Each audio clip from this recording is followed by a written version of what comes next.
Hello friends, myself Manoj Sharma. आज हमारे साथ हैं special guest mister Shekhar Chaudhary, who is famous astrologer and international certified yoga teacher. तो आज इनसे हम बात करते हैं और जानते हैं कि एस्ट्रोलॉजी है ही क्या, व्हाट इज़ एस्ट्रोलॉजी। नमस्ते मनोहर जी। नमस्कार शेखर जी। शेखर जी बताइए कि ये एस्ट्रोलॉजी होता क्या है, कि हमारे जीवन में कैसे प्रभाव डालते हैं, और आपने कैसे एस्ट्रोलॉजी में विद्या ग्रहण किया। जी मैं एक सॉफ्टवेयर इंजीनियरिंग बैकग्राउंड से आता हूँ। जी जी। और ज्योतिष की पढ़ाई या अभ्यास या रिसर्च बोलिए मैं 2004 से कर रहा हूँ। जी। काफ़ी टेक्निकल सब्जेक्ट है, जैसे 5 एलिमेंट्स है, कॉस्मोस है, ग्रह नक्षत्र है। एस्ट्रोलॉजी हमारे साइकी पे काम करती है, हमारी सोच, हमारे मस्तिष्क को इन्फ्लुएंस करती है। ओके। वो हमें प्रभावित बहुत ही सूक्ष्म लेवल पे करती है। अच्छा, तो कई लोगों का जैसे फॉर एग्जांपल जी, सूर्य हमारे आत्मा को प्रभावित करती है। हाँ जी। Moon is mind, mercury is our intelligence and Jupiter is our wisdom, Rahu is our cunningness, Ketu is our spirituality, Mars is our energy.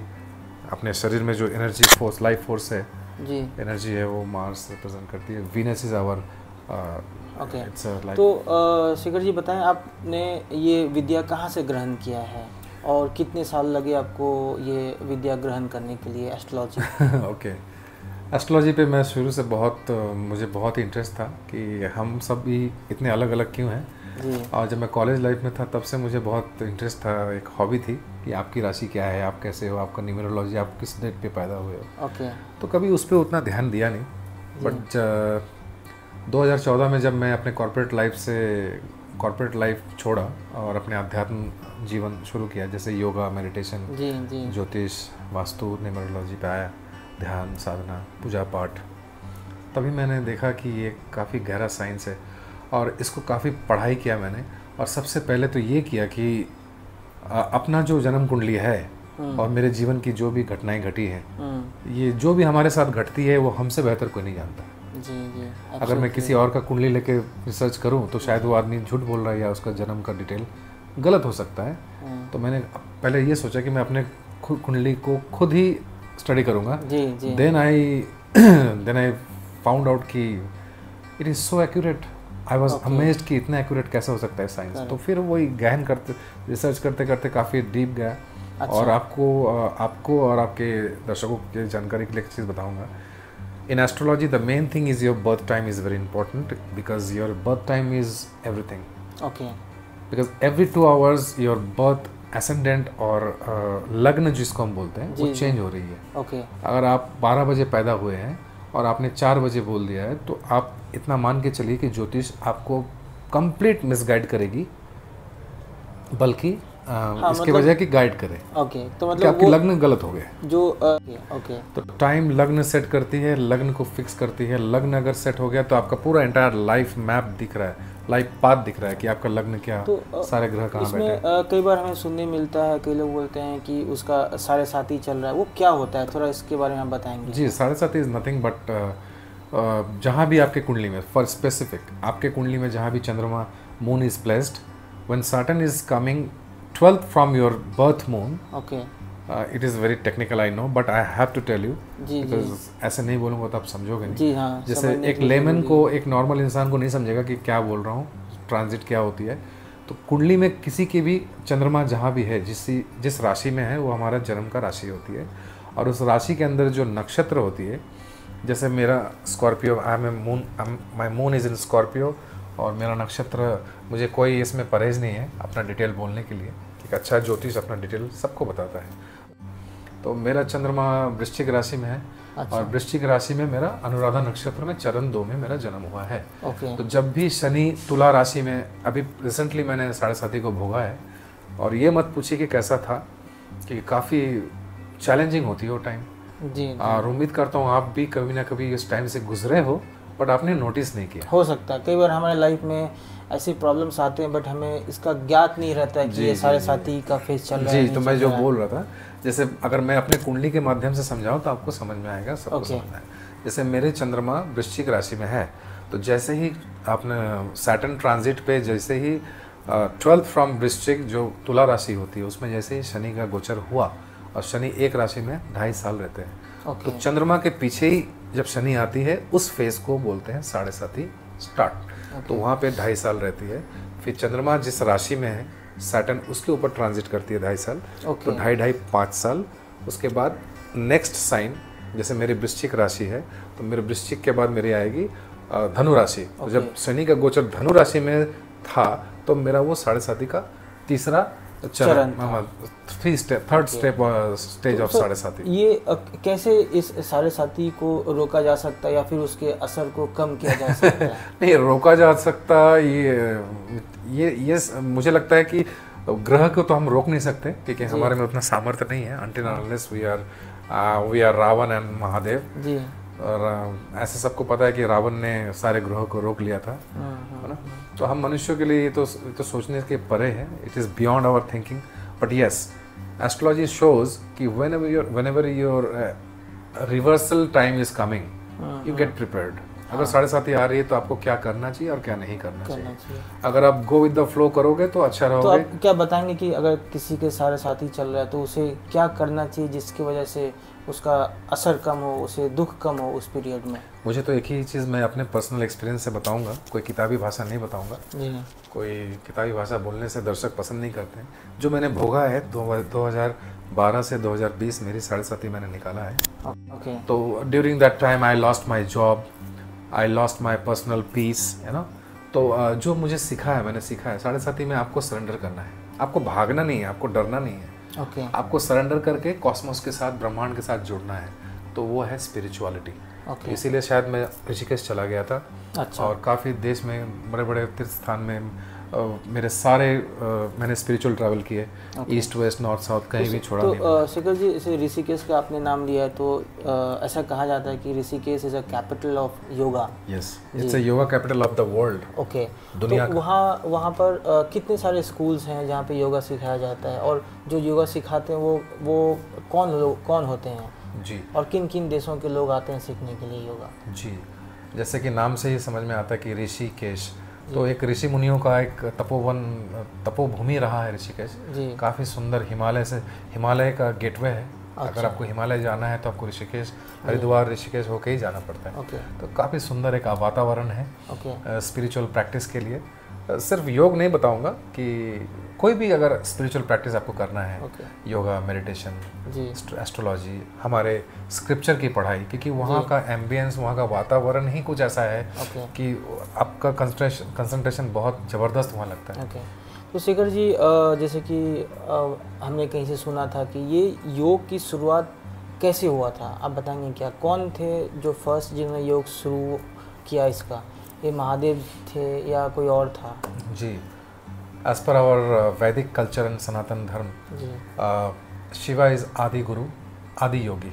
जैसे हम सबको पता है आज आदि योगी शिवा रहे, उनसे फिर पतंजलि, फिर पतंजलि से फिर आदि शंकराचार्य, जिन्होंने 4 मठ स्थापना की इंडिया में, भारत में, बद्रीनाथ, उसके बाद पुरी, उसके बाद रामेश्वर आपको ही पता होगा, और एक द्वारका।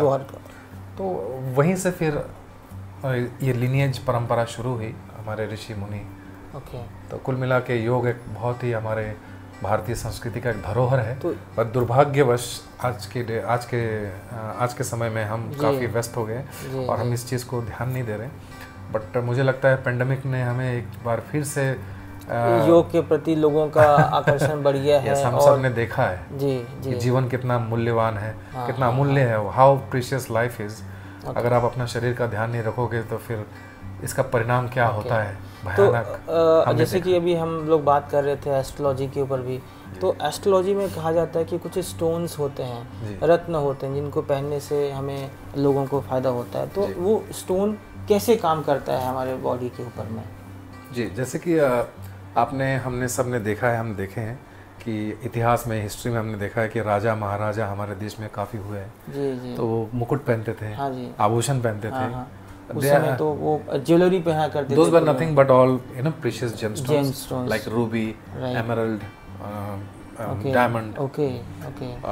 देन जैसे मैंने पहना है जी, रेड कोरल, जी जी, जुपिटर के लिए पुखराज, ओके, येलो सफायर। ओके। तो उनके दरबार में राज ज्योतिष या नवरत्न में एक रत्न होते थे जिनको हम राज ज्योतिषी बोलते थे। अच्छा। और वो अपने राजा को वो गाइड करते थे कि आपको मुकुट में कौन सा स्टोन पहनना है आपकी राशि के हिसाब से। अच्छा। तो अगर मैं कुल मिला के बोलूँ तो ये एक अलग एक साइंस है जिसको हम जेमोलॉजी बोलते हैं। ओके। तो जेमस्टोन थेरेपी, तो जितने ब्रह्मांड कॉस्मोस से जितने रेज पृथ्वी पे आ रहे हैं, एनर्जीज जो फ्लो हो जो हाँ इलेक्ट्रोमैग्नेटिक वेव्स, ओके, और वो तो अलग हो गई, वो हमारे साइकी हमारे कॉन्शियसनेस को प्रभावित कर रहे हैं। लेकिन जो रेज आ रहे हैं ना, जैसे सूर्य का प्रकाश आ रहे हैं ना, ऐसे कुछ बहुत ही माइन्यूट रेज आ रहे हैं जो हमें दिख नहीं दिखता हमारे ये ग्रह के जो रेज आ रहे हैं वो ये स्टोन डिपेंड करता है आपने क्या पहना और कौन सा चक्रा एक्टिवेट हो रहा है। ओके। तो वहाँ से हमें एक एनर्जी मिलती है। ओके। ये कोई चमत्कारी चीज़ नहीं है, जादू की छड़ी नहीं है कि आपने पहन ली आपकी, जैसे आजकल दुर्भाग्यवश आजकल मैं देख रहा हूँ जी। तो ये बेसिकली ये साइंस है जिसमें आप बता रहे हैं कि ग्रह के थ्रू जो एनर्जी आता है उसको ट्रांसमिट करना आपके चक्र पे, ओके, एनर्जी सेंटर पे। और वो हमारे टेक्निकली बात करूँ जैसे कहा जाता है कि हमारे बॉडी में 7 चक्र होते हैं, 7 चक्र होते हैं। तो वो 7 चक्र को ये स्टोन्स उस एनर्जी के थ्रू एक्टिवेट करते हैं। जी जी जी जी। Okay okay. तो सर ये science gem therapy is a beautiful science. Okay. तो ये चक्र का फंक्शन क्या होता है हमारे बॉडी में? आजकल बहुत चल रहा है ऐसा कि चक्र जागृत करना है तो ये है क्या? एक्चुअली जागृत करने की ज़रूरत नहीं है, जो गाड़ी स्टार्ट है उसको और किक मारने की ज़रूरत नहीं है। ओके। हमारे सबके चक्र जागृत है, तभी हम बैठ के हम बात कर रहे हैं। We are already activated, all our chakras are activated, like Muladhara, Swadhisthana, Manipur, Anahat, Vishuddhi, Agya Chakra, Sahasrara. So these are the main energy centers. Okay. And gemstones, they do nothing but they provide energy to that specific energy. जो energy centre है जी जी उसको और वो activate कर देते हैं, charge कर देते हैं, जैसे मोबाइल चार्ज करते हैं। Okay okay. वैसे तो कितने तरह का स्टोन्स होता है जनरली पाया जाता है? देखिए ऐसे तो बहुत सारे होते हैं। अभी to be honest with you, मुझे सारे का तो पता नहीं, बट जो मेरे ज्योतिष शास्त्र में जो मैंने पिछले 25 साल से मैंने देखा है मेरा रिसर्च में जी, कि जैसे सन का रूबी होता है, मून के लिए पर्ल होता है जिसको मोती बोलते हैं। ओके। मार्स मंगल के लिए रेड मूंगा होता है, रेड कोरल जो मैंने पहना है। अच्छा। और वो भी अच्छा क्वालिटी का होना चाहिए तभी वो इफेक्ट करेगा, otherwise it is just show piece. फिर जुपिटर के लिए गुरु, बृहस्पति के लिए हम येलो सफ़ायर पहनते हैं। ओके। तो सैटर्न के लिए नीलम पहनते हैं, ब्लू सफ़ायर। राहु के लिए गोमेद पहनते हैं जिसको हैसोनाइट बोलते हैं। केतु के लिए टाइगर कैट्स आई बोलते हैं जिसको हम बोलते हैं लैसोनिया। अच्छा अच्छा। तो सारे ग्रह के लिए, और शुक्र के लिए डायमंड है, डायमंड पहना जाता है। जी, हीरा है, but heera is very expensive. Yes yes. तो उसका सब्स्टिट्यूट है ऑस्ट्रेलियन रेड को, सॉरी ओपल। Okay okay. काफ़ी सारे जेमस्टोन हैं, बट जो बेसिक है वो आपको मैंने बताया, नवग्रह नवरत्न। ओके। तो 9 रत्न होते हैं बेसिक। जी जी जी जी। और ये काम करते हैं। ओके। जो मैंने आजमाया है मेरे पर्सनल लाइफ के थ्रू मैं बता रहा हूँ। ओके। और जो चीज़ वैलिड नहीं होती है आपके दर्शकों को बता दो। जी जी। मैं यहाँ जो कुछ बोल रहा हूँ all are based on my personal experience. मैं कुछ भी जी जी ना, I don't buy neither I sell. तो जो मेरे साथ घटा है, जो चीज़ घट रही है, शेयर कर रहे हैं। हाँ, अब मैं देख पा रहा हूँ आपने हाथ में रुद्राक्ष पहना है, गले में रुद्राक्ष पहना है। ये रुद्राक्ष क्या है, मतलब क्यों लोग पहनते हैं? रुद्राक्ष, मैं भोले बाबा का भक्त हूँ। अच्छा। तो पता नहीं अब हो गया हूँ, अच्छा लगता है। अच्छा अच्छा। शिव का नाम में एक शांति आती है।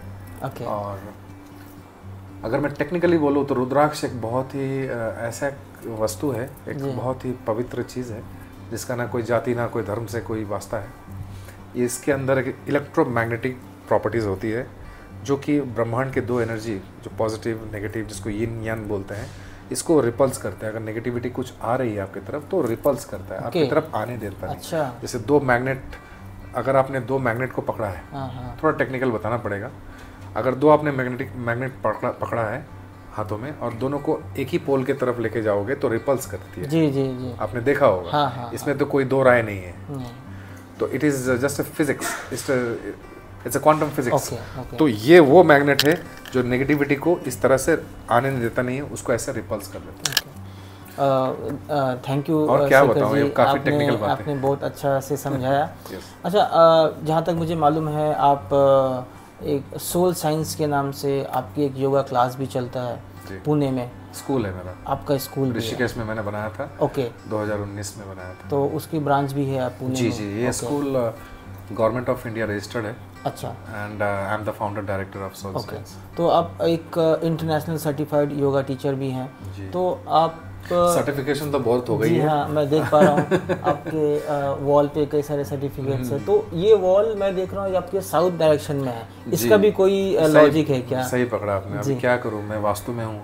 आपको आपने शायद पूछा नहीं या मैंने बताया नहीं। जी जी, बताइए। I am into vastu also for the last 25 years. Okay, vastu, astrology, numerology and yoga, meditation, pranayama, and I am also into Ayurveda. Okay, coming back to your question, why I am hanging all this south में मैंने क्यों रखा है जी। तो जितने आपके recognitions है, जो भी आपको रिकॉग्निशन मिलती है, rewards, recognitions, medals, you should keep them in south wall. अभी अगर मैं टेक्निकल बातें करूं तो काफ़ी बड़ी हो जाएगी। ओके, तो मतलब अगर मैं छोटे में समझने की कोशिश करूं तो ये बोल सकता हूं कि साउथ डायरेक्शन में रखने से अच्छा होता है, ये पॉजिटिव एनर्जी जी। ये और भी रिकॉग्निशन और भी अच्छाइयों को आपके लाइफ में लाके देती है। जैसे एक छोटी बात कर दूंगा यहाँ कि हमारे 4-8 डायरेक्शन होती है वास्तु में। हाँ। वास्तु, पहले तो ये बोलूँ कि वास्तु शब्द कहाँ से आया। Coming back to your question, आपने पूछा कि आप साउथ में क्यों रखे हो जी। तो जैसा कि हम जानते हैं कि वास्तु का मतलब होता है वास्तु, जहाँ हम रहते हैं उस जगह का विज्ञान। तो हर व्यक्ति को मानना चाहिए, बट हम नहीं, we don't pay focus our attention and we take for granted human nature. East, west, north, south, north east, south east, north west, south west. ये 8 direction and up and down. 10 दिशा होती है। There are 10 directions. तो east is Indra, west is Varuna. Just बोल देता हूँ थोड़ा knowledge के लिए। हाँ जी। जो पूरब दिशा होती है वो इंद्र से प्रभावित है। उसके द्वारपाल, उसके दिक माने जो उसके देवता है वो इंद्र है। जो ईस्ट वेस्ट है, पश्चिम है, वो वरुण है। जो दक्षिण है वो यम है। और जो उत्तर है, हम सबको पता होगा, वो कुबेर का है। तो अगर हम अपने अचीवमेंट, सर्टिफिकेट्स और अवार्ड्स अगर साउथ डायरेक्शन में रखें तो उससे और एनर्जी, पॉजिटिविटी आएगी और हम और ग्रोथ होगा। जी जी। ओके, धन्यवाद शेखर जी, ये क्रिटिकल बहुत सारी बातें हैं, बहुत सारी बातें। जरूर हम लोग और भी बातें करेंगे जी। तो अभी मुझे बताइए कि योगा लोगों को क्यों करना चाहिए, क्यों हमारे जीवन में योगा इतना महत्वपूर्ण होते जा रहा है समय के साथ साथ। और जैसे कि हम जानते हैं आज के दौरान में लोग अपने वर्क लाइफ में इतना ज़्यादा हेक्टिक रहता है, प्रेशर रहता है, तो योगा कैसे उनके वर्क लाइफ को बेहतर बना सकता है और कौन से योगा लोगों को करने से फ़ायदा है? जी, पहली बात तो योगा एक प्रैक्टिस नहीं है, ये एक लाइफस्टाइल होनी चाहिए। और शरीर को ठीक करने के लिए, शरीर को स्वस्थ रखने के लिए हमें व्यायाम करना चाहिए, एक्सरसाइज करना चाहिए। तो योगा एक एक्सरसाइज है, that is exercise for your body, mind and soul.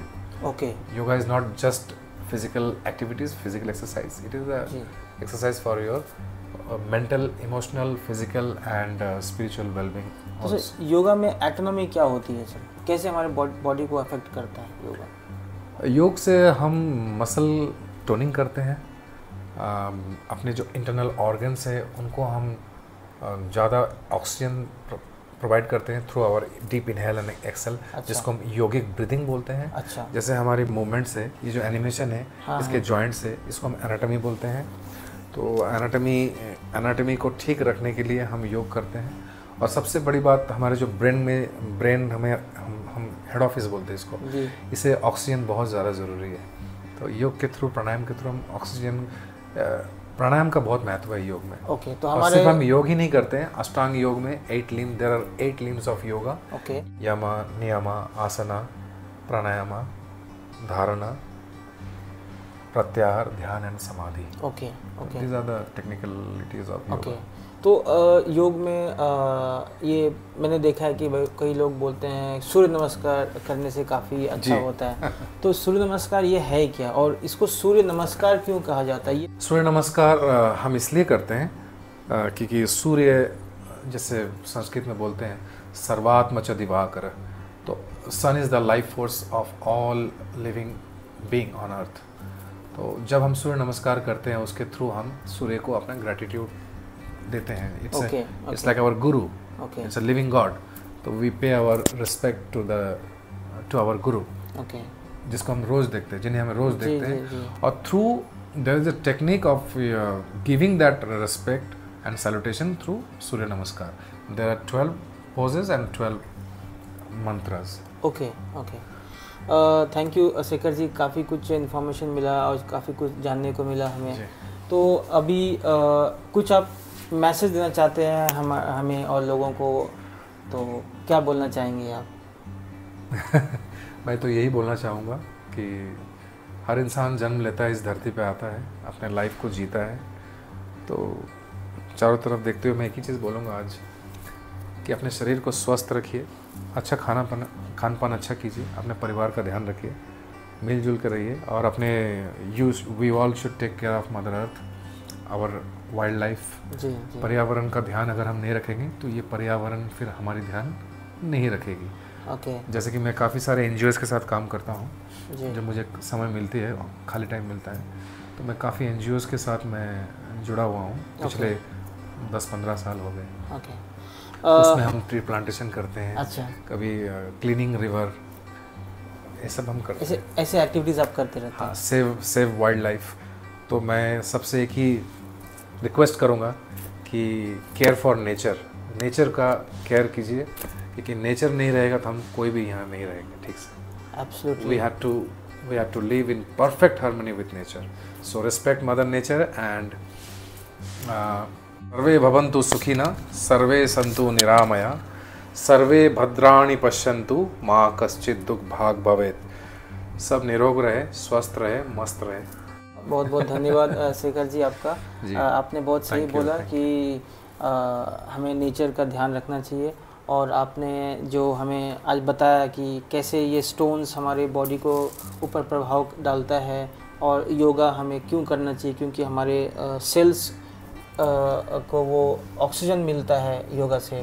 Friends, before we end up this session, so मैं यही बोलूँगा और मैं प्रार्थना करूँगा ईश्वर से कि आप लोग सब स्वस्थ रहे, निरोग रहें और सब खुश रहें। बीइंग एन एस्ट्रोलॉजर, एक ज्योतिष होने के नाते कुछ बोलना मेरा फ़र्ज़ है। एटलीस्ट आप अपना राशि, आपका लग्न और आपका नक्षत्र आपको जानना चाहिए। ओके, वो काफ़ी आपको मदद करेगा। Okay, so guys, I would like to say that mister Shekhar Chaudhary has his own website in the name of soulscience.com, जिसका डिस्क्रिप्शन मैं अपने वीडियो के डिटेल्स में दे दूंगा। अगर किसी को शेखर जी से इंटरेक्ट करना है, 1-to-1 सेशन करना है, तो उसका डिटेल्स भी मेरे डिस्क्रिप्शन में है। So you can visit there and you can get all the information. So धन्यवाद शेखर जी, थैंक यू। हम लोग फिर आपसे चर्चा करेंगे। बहुत अच्छा लगा आपसे बात करके। Thank you. Her her Mahadev. Her her Mahadev.